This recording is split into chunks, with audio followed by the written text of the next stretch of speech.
কাকু, হ্যাঁ বাপ কক। এটা দিয়ে কি করবেন আপনার কফি শপে?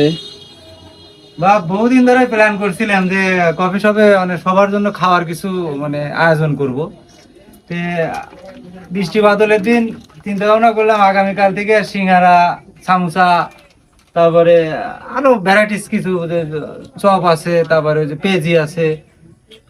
আগামীকাল থেকে এগুলো আয়োজন করার ইচ্ছা আছে।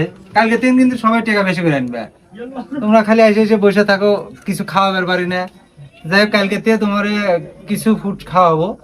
আর অবশ্যই সেটা মানে স্বাস্থ্যসম্মত তো অবশ্যই হবে।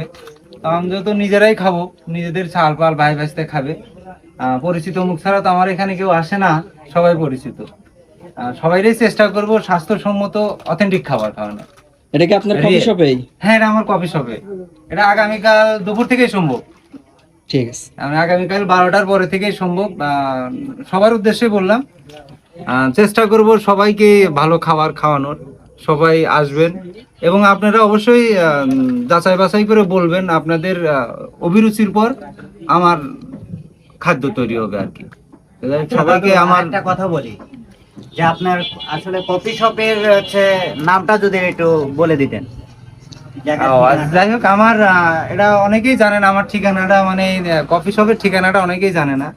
আমি বলি, নওগাঁ বাজার থেকে আপনার হান্ডিয়াল যাওয়ার রাস্তায় বিজয়নগর কালীবাড়ির সামনেই আমার কফি শপ। এদিকে হান্ডেল থেকে নওগাঁ বাজারে ঢুকতে বিজয়নগর কালীবাড়ির সামনেই আমার কফি শপ। কফি শপের নামটা হলো হৃদয়ের বন্ধন কফি শপ। এখানে ছোট্ট একটা হোম গার্ডেন সিস্টেম, ভ্যারাইটিস গাছ গাছালি, দেশি বিদেশি সমস্ত কিছু মিলে। যাই হোক, সবাইকে আমার অনেক অনেক ভালোবাসা রইল। সবাই ভালো থাকবেন, আর সবাইকে দাওয়াত থাকলো, অবশ্যই আসবেন। ধন্যবাদ।